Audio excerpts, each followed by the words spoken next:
consists of three medical imaging techniques only. That is X-ray imaging, computer tomography, ultrasonic imaging systems. So all these are familiar terms like X-ray, CT scan, ultrasound scan, അങ്ങനെയൊക്കെ നമ്മൾ ഒത്തിരി കേട്ടിട്ടുണ്ട്. So we have to study these three types of medical imaging systems. So mostly today's class I will cover X-ray imaging and computer tomography. Okay, so we will start. The first X-ray imaging. So first of all, we will see what is imaging. Actually, what is imaging? It is a visual representation of a internal part of a body. That is the medical imaging, visual representation of a internal part of a body. That is which is to be examined, which is to be diagnosed. So here X-rays are used to get the image or the visual representation of the internal organ. X-rays. So the X-rays are the electromagnetic waves. They are very high frequency waves. So you can see that that frequency range is given there. 3 into 10 raised to 16 hertz to 3 into 10 raised to 19 hertz. So you can imagine that high frequency. The corresponding wavelength is 0.01 to 10 nanometer. And X-rays are commonly used to get the images of skeleton or bone muscles. We know that, isn't it? So they can penetrate into body tissues up to the bones, and the waves are absorbed by the bones. Okay, so when the waves are absorbed by the bones, some of the waves will be reflected back. So actually that signal, that reflected signal is the signal for the diagnosis. Okay, that will give you the diagnostic information, that reflected signal. So we will get the diagnostic information of the bones. In short, we can say that or X-rays can only reach into that bones. So that is the advantage of the X-rays. Okay. So along with this advantage, we have to see the other part of the X-ray. That is, it is very dangerous also. Okay, because they can cause ionization. What is ionization? When the X-rays are penetrating into the body cells, the necessary ions, so that will be absorbed by the X-rays, or in effect that will be lost when the X-rays are penetrating into the body. That is, you may notice that in front of X-ray room, there may be some boards saying that it is a radiation zone, highly dangerous like that. So why that boards? Because it causes the ionization. It will hurt the human body. So the necessary precautions will be taken before entering to the X-ray room. The body should be covered properly. That is only the body part which is to be examined or which is to be scanned. So that only will be exposed. So that is just the introduction of the X-ray imaging. That is, in the X-ray imaging, X-ray that waves are using for the imaging, and it is having the advantage as well as it is having the disadvantage. Advantage means we can take the or we can get the images of the skeleton or the bone muscles, but at the same time it is very dangerous.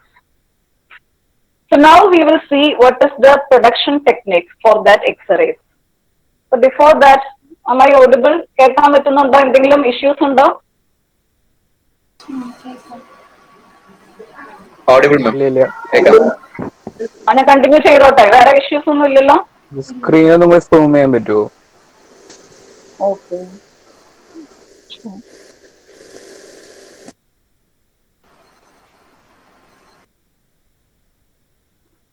ഇത്രയും മതിയാവോ? ഔട്ടായി പോകുന്നു. Zooming ചെയ്യേണ്ട മിസ്സേ, okay സാധാ പോലെ മതി. Okay.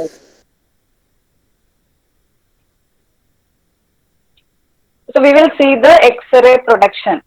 So it is based on a principle, Bremsstrahlung radiation. So that is the principle for the X-ray generation. So we will see that. So here you can see the external electron. Okay, in that figure, in this figure you can see a external electron as well as you can see a anode atom. Okay, so here this is a anode atom. This anode atom is consist of some orbit, and in that orbit some particles are moving. So that particles are moving with a specific speed and the moderate speed. Okay, so when a external electron with very high speed is entering to that orbit, what is happening is that this particular electrons, that is that new electrons, that foreign electrons, that external electrons, speed will get decreased. Its velocity will get decreased because it will adapt to the new environment. Okay, that is in this environment, in the environment of the anode atom, the electrons or the particles are moving with the moderate speed only.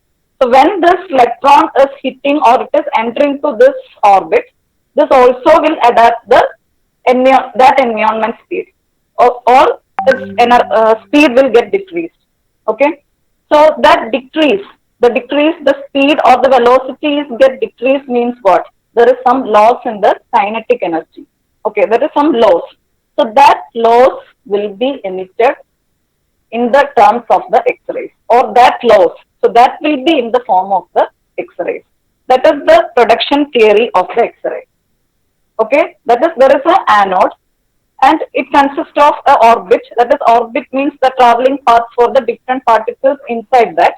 Okay, then to that environment, a foreign electron or a external electron with high speed is entering.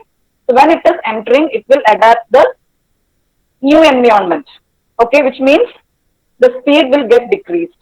So when the speed will get decreased, so that is a loss or reduction in the kinetic energy. So that loss, so that will be in the form of the X-rays. So that is shown like this. That is radiation X-ray. Okay. So now this is the basic principle. So now we will see X-ray tube. Okay. So with this explanation, you understood what are the important particles or the necessary particles for the X-ray generation: electron, a high-speed electron beam, and the second one is a anode atom. Okay, these two are required for the production of the X-ray. So here you can see a cathode. That is in the second figure. That is in the X-ray tube. This is the X-ray tube. So you can see the cathode. And the cathode consists of a heater element. And for the powering of that cathode, a high voltage supply as well as the filament source that is there. And this cathode is responsible for producing high speed electron beam. Okay, cathode is responsible for producing high speed electron beam. That is, some electron beam or high speed electron should be entered to the anode. Okay, so for that we need some electron beam. So that electron beam will be generated by the cathode with the help of the heater element, filament source and high voltage supply.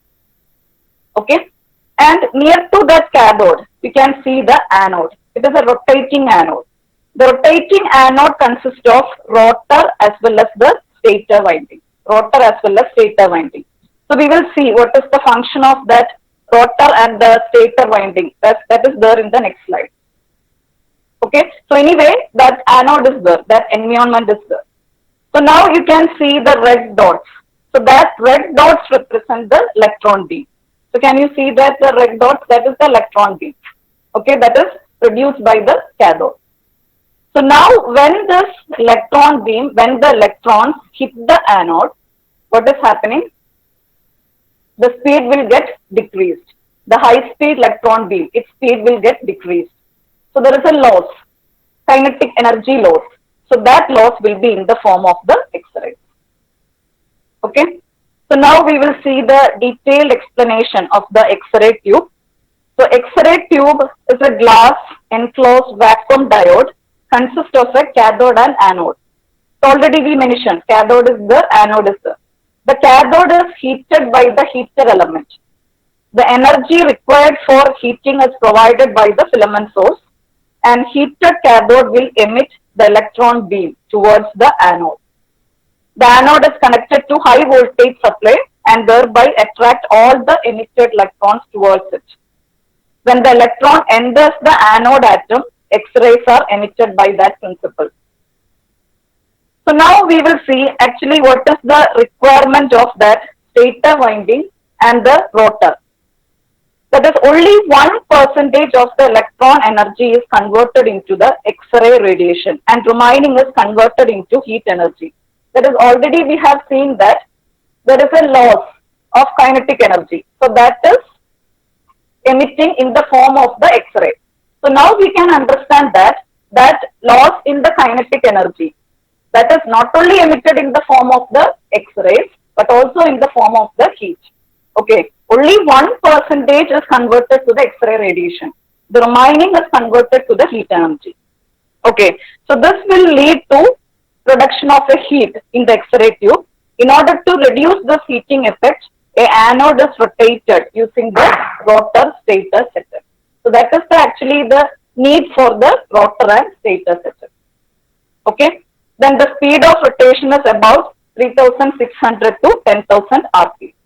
So this is the working of a X-ray tube. That is already we have seen that principle, the same principle with that component. Okay. So now with this, we will see X-ray machine. So now we will see X-ray machine. It is having 3 units. Power supply unit is there, X-ray tube is there, and X-ray detector is there. Power supply unit, X-ray tube, and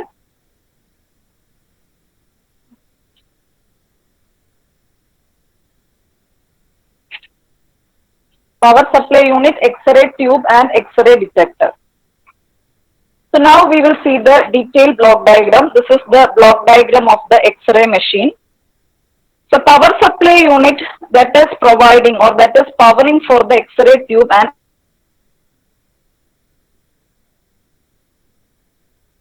the high voltage source control, pulse duration timer, filament current control. So that block is the power supply unit. So we will see some more details of the power supply unit. The high voltage, that is here the voltage which is using is 20 to 200 kilovolt, and it is controlled by the source controller, and the duration of the X-ray exposure that is controlled using a timer that is connected to the power supply. Here you can see the pulse duration timer, and high voltage rectifier, that is the next part in that power supply unit. The high voltage rectifier is for getting DC supply. That is, already we have mentioned in the class what is the function of the rectifier. The rectifier function is conversion from AC to DC. Okay, so that DC is required for energizing the cathode. Okay, so that will be handled by the high voltage rectifier. So here a 3-phase rectifier is used instead of a single phase, and the 3-phase rectifier provides the better net rectification. That is, in short, it provides the powering for the cathode and the anode. So now we will move to the second unit. The second unit is the X-ray tube. X-ray tube along with that thermal overload detection and aluminum filter and collimator. So we will see what are the functions. The first one, thermal overload detection. So already we have seen that only 1% that only will be converted to the X-ray, and the remaining in the form of the heat. So whenever if that heat is above a threshold, the overload detector disconnects the power supply to the X-ray tube. So that is the function of thermal overload detection. The next is aluminum filter. So aluminum filter, you can see that. So now we have done the first part, that is the voltage section, then thermal overload detection. So followed by that you can see X-ray tube, and then so now it is the turn of the aluminum filter. So what is the function of an aluminum filter? During the X-ray generation, radiation of different wavelengths is produced.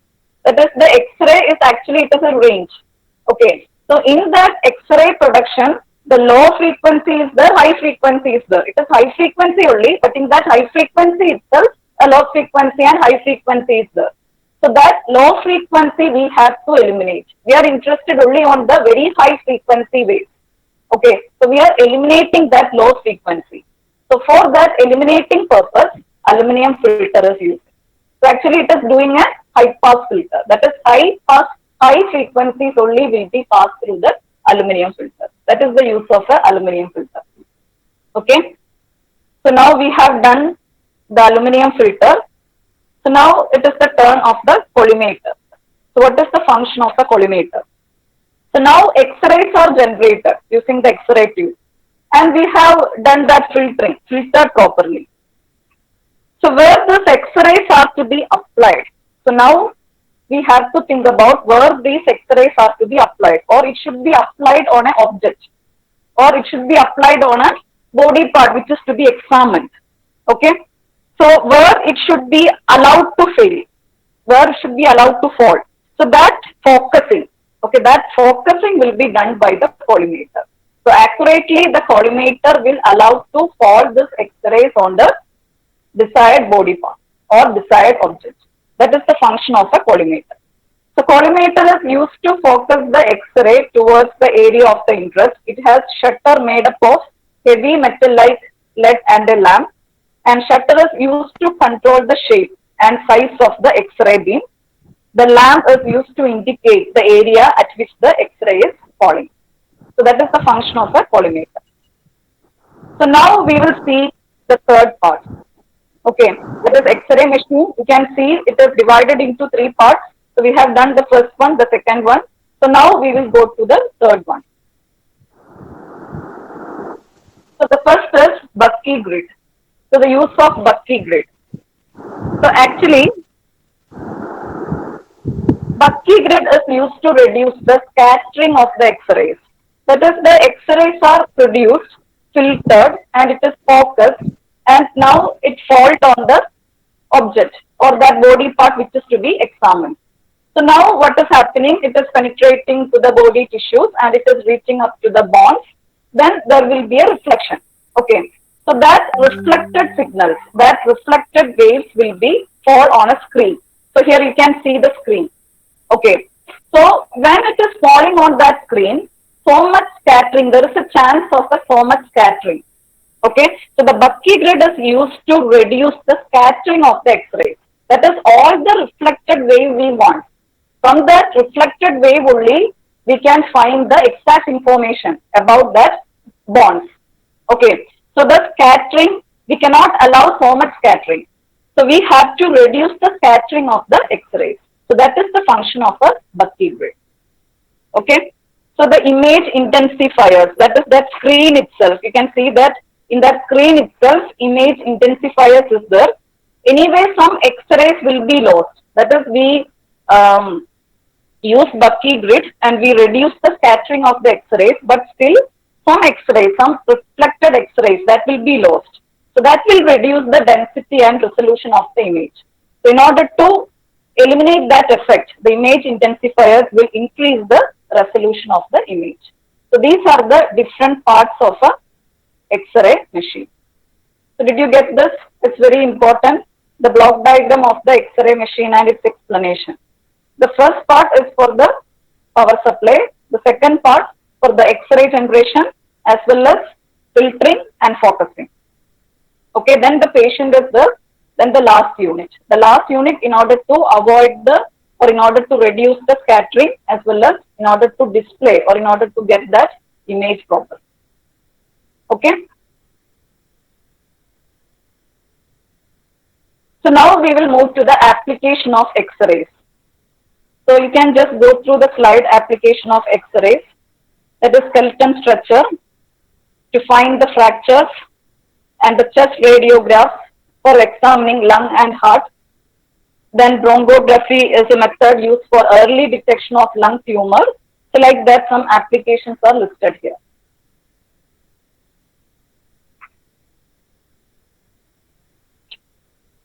Okay. So these are some examples for the same. So now the properties of the X-ray. That is already we have seen it is very high frequency, it is very short wavelength. So that is why it is capable of penetrating the human body and it is having the scattering property. It can cause ionization. Along with that, it producing fluorescence. So that are the different properties of the X-ray. Okay. So now can we move to the computer tomography, the second scanning system? Is there any doubt in the X-ray?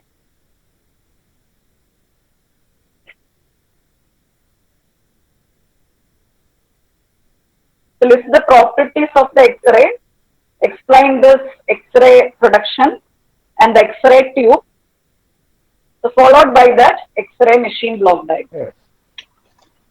Ma'am Ah, രണ്ട് സ്റ്റുഡൻസിനെ ഇപ്പോൾ join ചെയ്യാൻ പറ്റേണ്ടവരുണ്ട്, ഒന്ന് accept ചെയ്യണം. okay, okay.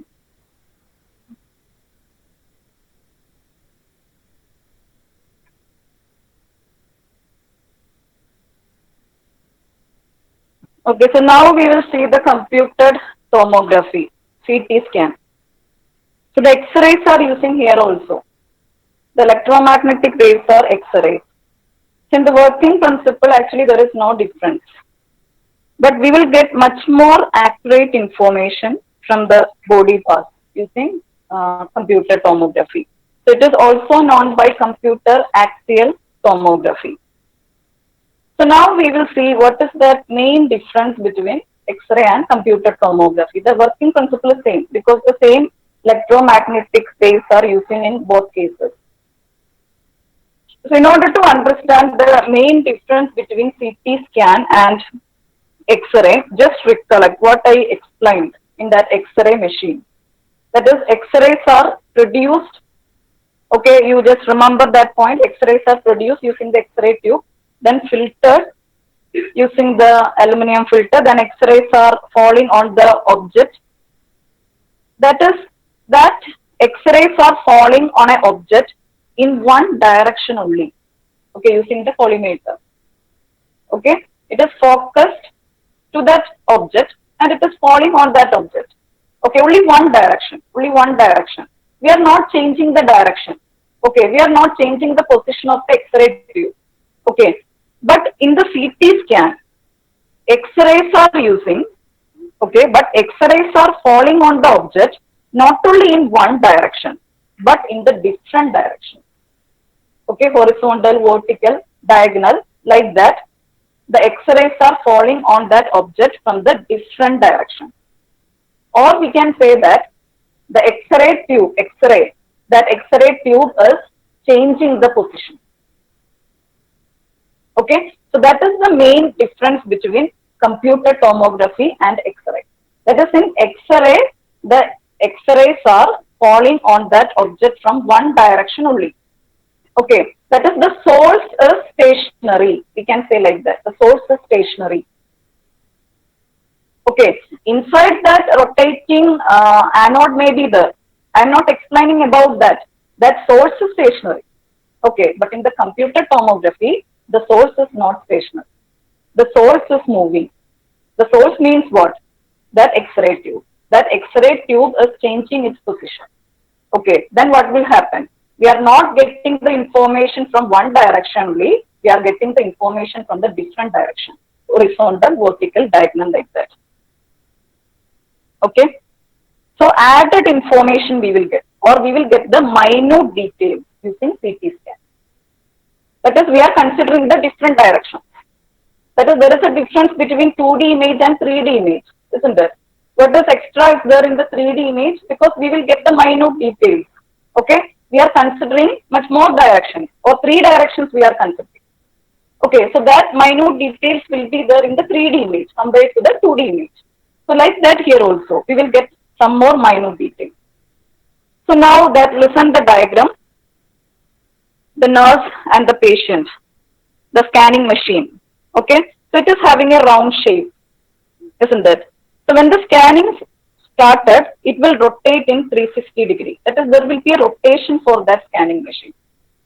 Okay, so inside that X-rays will be generated, or the X-ray tube is there, X-rays will be generated.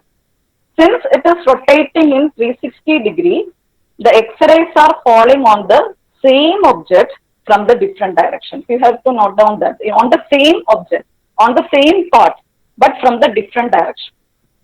Okay, so it is rotating 360 degree. Okay, so the X-ray tube, that also is there inside that. Okay, so the source, what is source? That X-ray tube. Okay, so that is there in the different directions of emitting X-ray, and that X-rays are falling on the same object from the different direction. That is the main difference between CT scanning machine and X-ray. So this is that working principle or that diagram. So here you can see that X-ray tube that is there in that round shape or that circle, and it is also moving. Okay, X-ray tube is rotating. It's changing its position. The collimator will help the X-ray tubes to fall on the correct spot.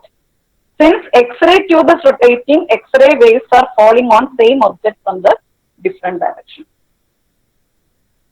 Okay, so now we will see how to club all these data and how we will get that CT scan image. That we will see in the next slide. Okay, did you get this point? That is the same object or the same body part which is to be examined. Okay, that is undergoing through the X-rays from the different directions. Did you get that point? Or the difference between the X-ray and CT scan? Yes, ma'am. So now we will move to that image construction. That is how we are getting the image. Okay, so can I move to this? So we will see that image, how we will get the image. Okay, so now you understand that the X-ray are falling on the body part which is to be examined from the, I told you different direction, different direction. What are the different direction? Horizontal direction, vertical direction and diagonal direction. Horizontally, vertically and diagonally. Okay, so now we will see in detail. Consider A, B, C, D. That is the CT scan image. After scanning, I have to get A, B, C, D. So that is the image. So before that, you have to understand one thing. Anyway, I hope EEE and CS people may know that, or BT also may know that. The image means what? How a computer read image. How a computer read image. Or in computer, how the images will be stored.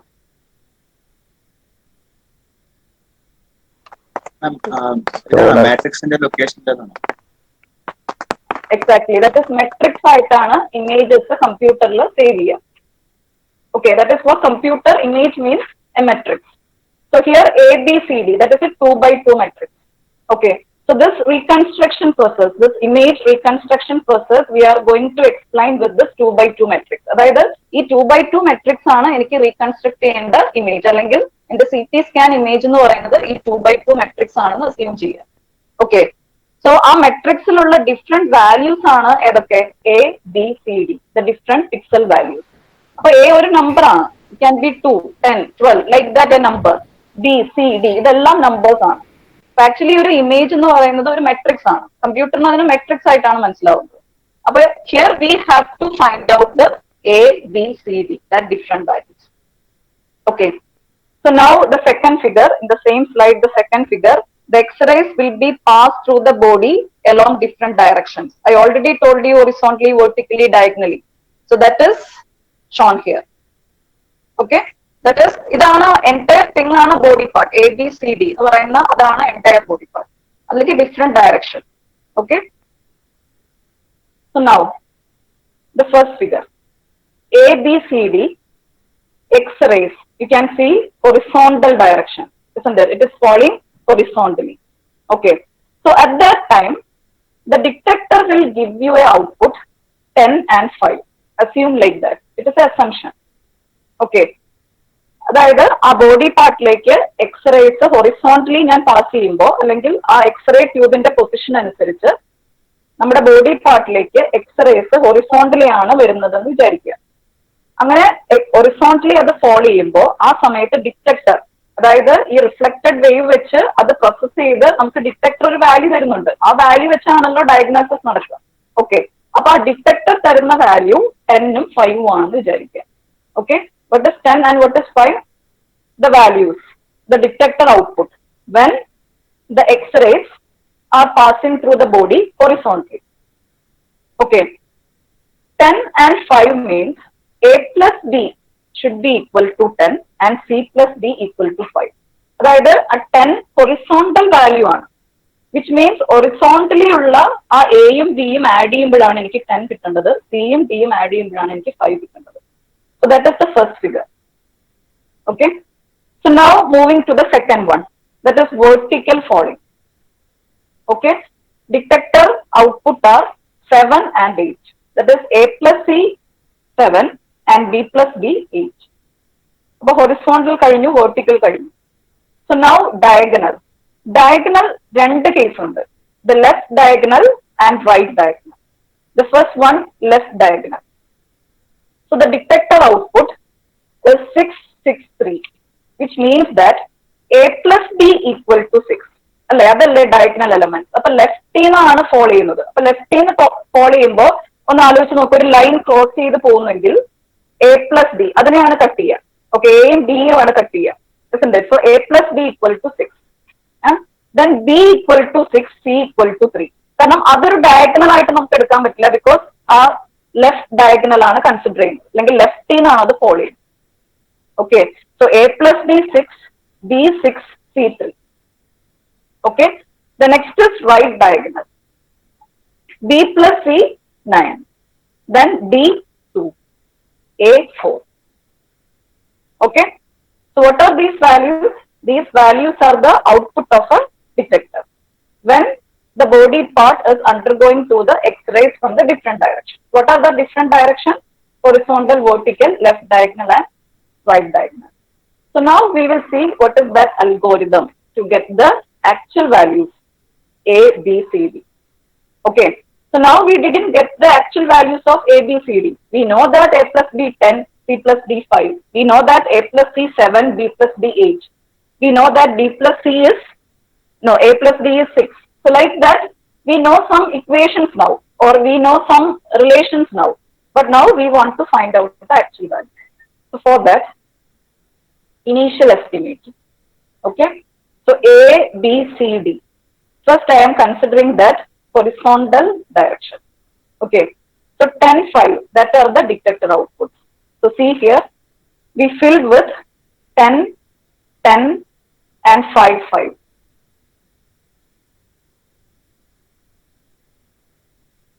Ten, 10, 5, 5. So that is the first matrix. That is A plus B, that should be 10. But still I filled A with 10, B with 10. Then C with 5, D with 5. Okay, that is the initial estimate. The second estimate. The second estimate is that A plus C should be 7, B plus D should be 8. Okay, so that is filled like this. 7, 7, the first column, that is 7, 7, and the second column 8, 8. Okay, so now add the output of the second estimate and the initial estimate. So now I will get 17, 18, 12, 13. Is step vare doubt undo? മനസ്സിലായോ? Yes, ma'am, മനസ്സിലായി. Hello, മനസ്സിലായി. Next third estimate. Okay, next third estimate. So now we consider the horizontal as well as the vertical. So now we are considering the right corner, that is right diagonal. Okay, B plus C 9. Okay, right diagonal ആണ്. അപ്പോൾ B plus C 9, which means B should be filled with 9 and C should be filled with 9. Okay, B plus C, ആ relation നമ്മൾ നോക്കുന്നില്ല, B plus C 9 ആണ്. So B 9, C 9. Okay, then A 4, D 2. Okay, and it is added with the previous output, that is 17, 18, 12, 13. Okay, then add together 21, 27, 21 and 50. Okay, so now the fourth estimate. What is fourth estimate? Left diagonal. So A plus D 6 ആണ്. So A 6 ആയിരിക്കണം, D 6 ആയിരിക്കണം. B 6 ആണ്, C 3 ആണ്. Okay, അത് previous output ന്റെ കൂടെ add ചെയ്യും. Then 27, 33, 24 and 21. Okay, so now the final image reconstruction, or finally how we will get that back. Okay, so we have done the initial estimate. For the initial estimate, horizontal direction. For the second estimate, vertical direction. The third estimate, right corner, and the fourth estimate, left corner.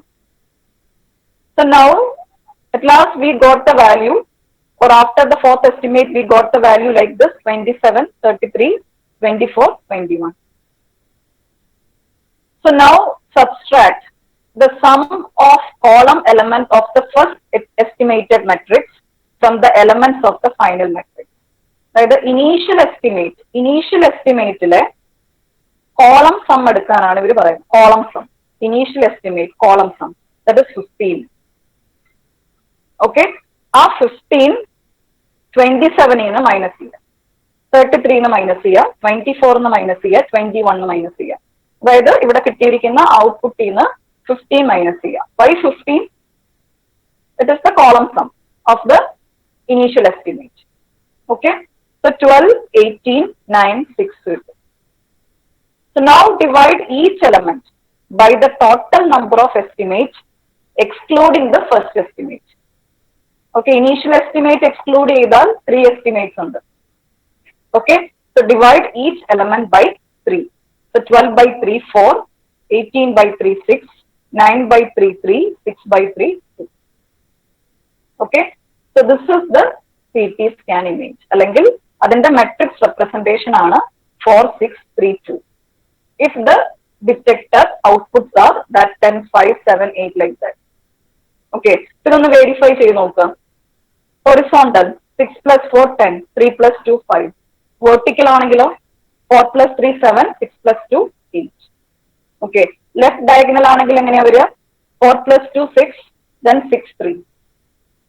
അല്ലെ, 6, 6, 3 തന്നെയാണ് നമ്മുടെ left ഡയഗണലിന്റെയും value. Then right diagonal ആണെങ്കിൽ 9, 4, 2. Okay, so this is that CT scanning. Any doubts? ഇതൊരു algorithm ആണ്. ആ അൽഗോരിതത്തിന്റെ different steps ആണ് ഇപ്പൊ നമ്മളിവിടെ കണ്ടത്. അതായത് initial estimate, first one, second one, third one. 2x2 ആയതുകൊണ്ടാണ് 4 estimate.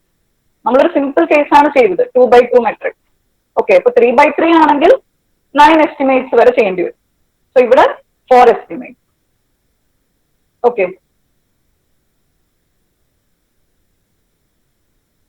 Okay. so now these are the applications of the CT scan. So just go through that.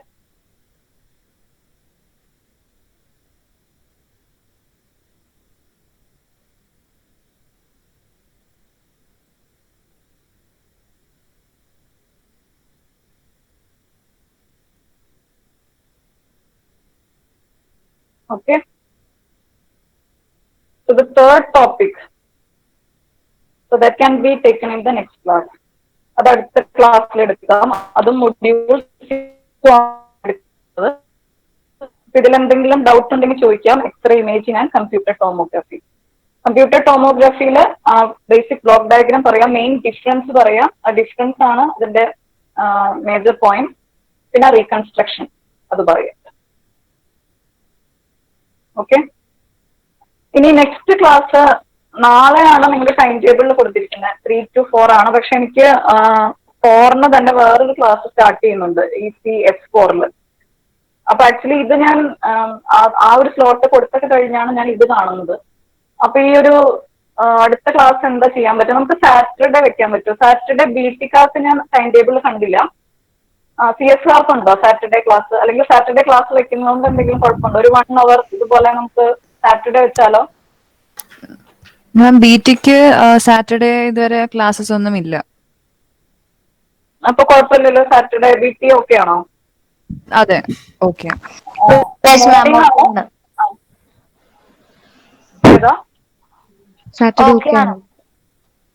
CS okay ആണോ? CS ആൻഡ് ട്രിപ്ലി ക്ലാസ് ഇല്ല. CS-നും കുഴപ്പമില്ലല്ലോ. Morning വെക്കാം, ഒരു 11 to 12. അത് ഇപ്പൊ ഞാൻ പറയുന്ന ഒരു സമയം. അത് എന്തെങ്കിലും ചേഞ്ച് ഉണ്ടെങ്കിൽ ഞാൻ ഗ്രൂപ്പിൽ ഇട്ടേക്കാം. ഓക്കെ, എന്തായാലും ഈവനിങ് ആയിരിക്കില്ല, കാരണം ഈവനിങ് എനിക്ക് വേറെ ക്ലാസ് ഉണ്ട്. പിന്നെ മോർണിംഗ് സാറ്റർഡേ നമുക്ക് ഫിക്സ് ചെയ്യാം.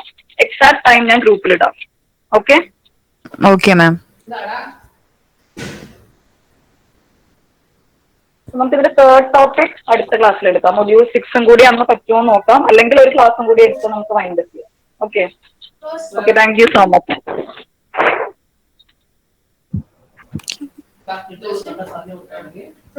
Okay ma'am.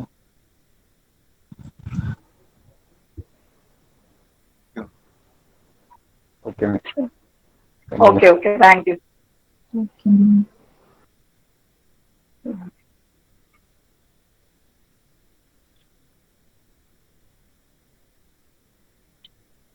ഞാൻ വൈൻഡപ്പ് ചെയ്യാം, ക്ലോസ് ചെയ്യാണ്.